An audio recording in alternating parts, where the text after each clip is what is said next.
Hello, Games Done Quick. My name is LattMackey, and I am submitting Bonk's Revenge on the TurboGrafx 16 Intermediate category.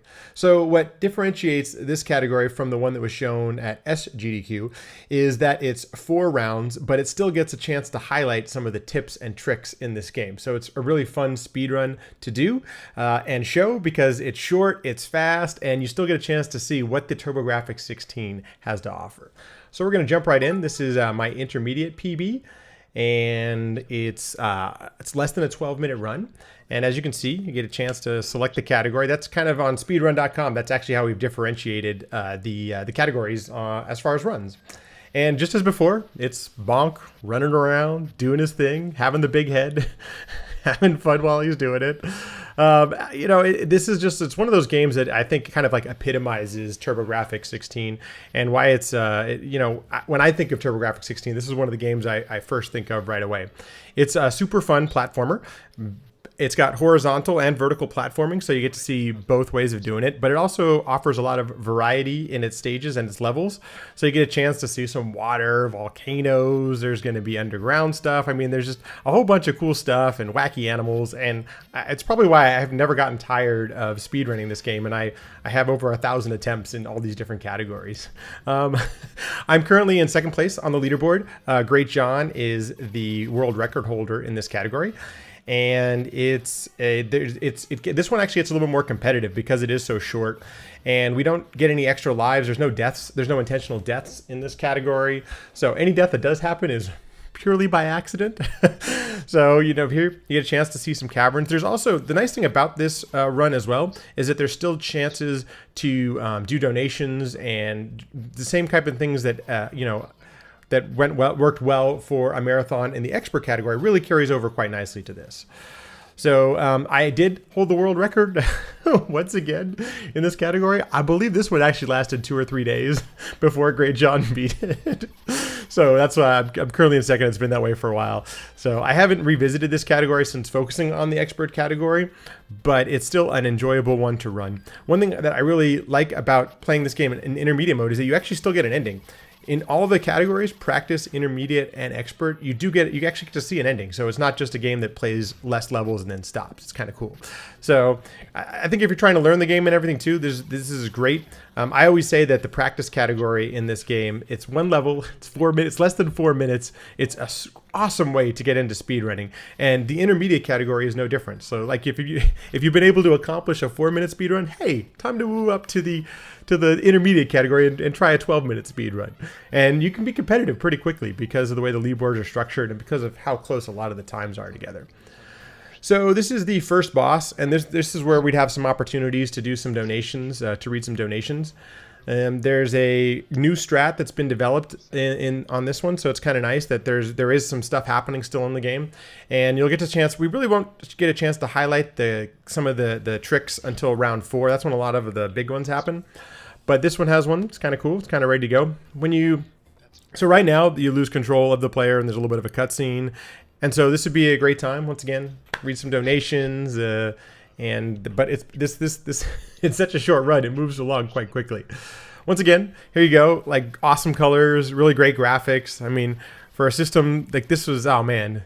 If you compare this to like some of the Nintendo games at the time, it's the games are always just as fun on both consoles, but the colors and the sound in this game really differentiate it from a lot of console platformers of the time. So anyways, there's one of the cool tricks is trying to get some of these guys all in one. It moves quickly. The goal here is to you always want to end the stage on the far right of a screen, which I know counting's a little strange, but the way you can save time in a run and move through it quickly is to be on the far right side. You actually skip a cutscene. See, that one I actually didn't get it, so we had to go through the cutscene, which is only like a second and a half, but it's still just enough. When you have a competitive leaderboard, that kind of stuff happens. So here, this is my favorite stage in the entire run. It's straight up, and it's fast, and it's quick, and it's really fun to play. I highly recommend it if you haven't. Give it a try. It's good. It's a good time. And there's enemies to avoid here. There is that's the one damage boost here at the end. So it's got a little bit of everything in one stage. Here is a kind of an interesting stage. The cloud stage, like as far as mechanics and things like that go, you actually bounce off the clouds, whether you like to or not. And so trying to actually use that and keep your momentum moving forward is kind of an interesting balance to use and kind of fun. For those of you that may not have ever played the TurboGrafx 16 before, it actually has turbo switches on the controller. So a lot of the games actually, being that they knew that the player had control of that, they developed techniques that they forced you to use turbo in a game. And Bonk is no different. When you spin, I'm actually using the turbo button. In this game, I keep the turbo switch engaged the entire time, and that's actually perfectly okay as far as the categories and runs go, because it was part of the system. It was built into it, so pretty cool. This is the round 2 boss, and this is the Witch Doctor, and I believe that's actually a real name, but I still haven't figured out the names. We should come up with some better names for these guys. But it's got a cool mechanic. You get a chance to hit him a bunch of times and cheese him up a little bit and take him out. But once again, you lose control of Bonk, so here's a perfect time to read some donations and get any other announcements or anything like that in, so it's kind of cool. And then you're off to round 3, which has got my favorite music in the game. The snow level has a fantastic... And the nice thing about in all the rounds in this game have their own soundtrack, and it's very distinct. It's kind of cool. It's a really cool thing to do. And then you bonk it up. As you notice, one of the things that carries you through this game is eating a big thing of meat and going all crazy. Probably a good idea. I don't know. It's the mechanic of the game. Apparently, back in caveman days, when there was snow and dinosaurs, when you eat meat, you get crazy, and I don't know. That's what you do. So, anywho, this is actually kind of an interesting level because you have to keep your meat powered up all the way through this level. As you noticed, you move faster on the snow and on the ice, and so you're trying to get to the end as fast as you can while keeping your power up. And that was the last one that you want to hit, and you actually skip a power up there, which is pretty great in this category. Notice there's no extra lives that I've gotten. There are plenty of places throughout this run to get extra lives, and I would do that in a marathon setting, even though this is a deathless run. And I can't remember actually the last time I may have taken a death in the first 4 rounds. I probably would have reset if I did, but just for marathon safe, I totally would. One of the cool things is that there's only one potential to soft lock that we have found in this game, in this run, in this category, and that's at the very beginning, the first round 1 boss. And the strategy that I would use to defeat that boss would not include the soft locking strat. So another place you can keep it safe, easy to do, and make sure that we don't run into anything that we can't handle in a marathon setting. So this is where we've already passed some spots where the game differentiates from the one that was shown at SGDQ, but the really big differentiator is the number of rounds. Instead of 7, instead of 4, and it cuts the run in half, and that's really the big thing. But you do get an ending, so I mentioned it before, and I bring that up because it's I don't know. I always thought it's kind of cool that you get rewarded even though you didn't beat the full game. So I always think that's cool. I think that's the way to do it. Anywho, that was same strat there that we would take in the expert category. And then this is a similar, this is one of the few places where, actually this would be a great place to read donations because we haven't broken the game as far as this boss goes. And so as of right now, we've figured out a way to reduce the amount of cycles, but we haven't really figured it out how to get it 1 cycle. The task does it, and it does things that I'm not aware that a human can do as far as hitting the boss over and over again. So, okay, so you could read some more donations here, a little bit more cutscene time, or we could yak about let's talk about Bonk's Revenge. Hey, it's great. Ooh, go team. TurboGrafx 16. Let's highlight it. So here's where the fun really starts, and here's where all the tips and all the strats and the cool tricks come in.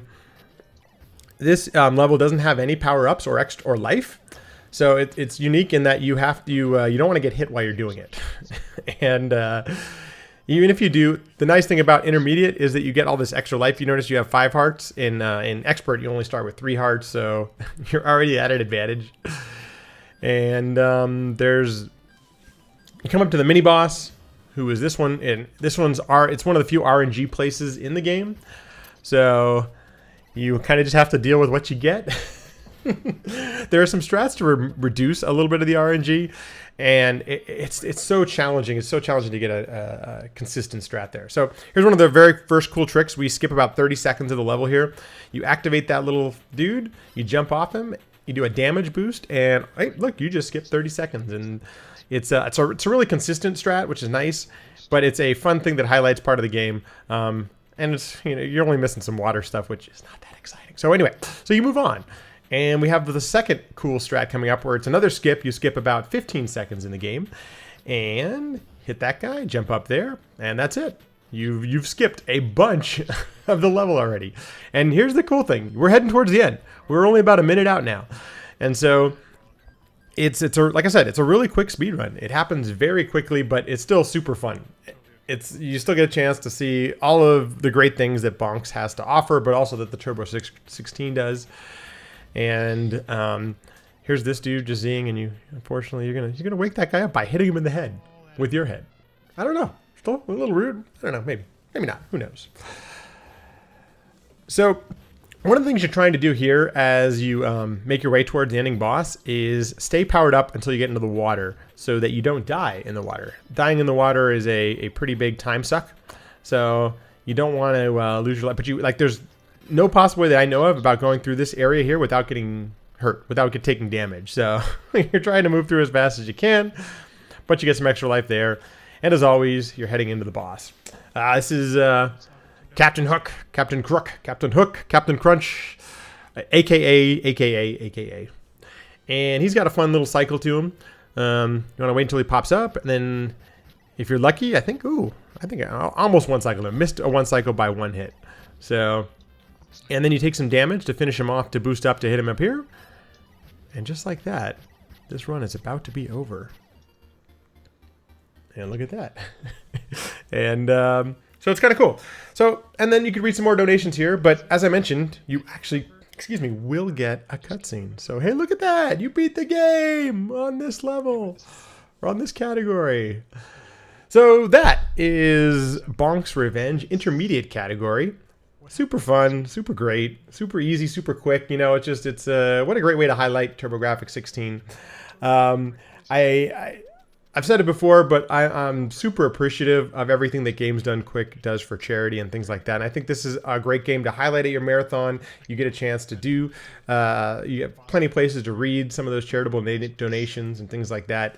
And thanks for continuing to keep putting on such a great marathon, and hope to see you again at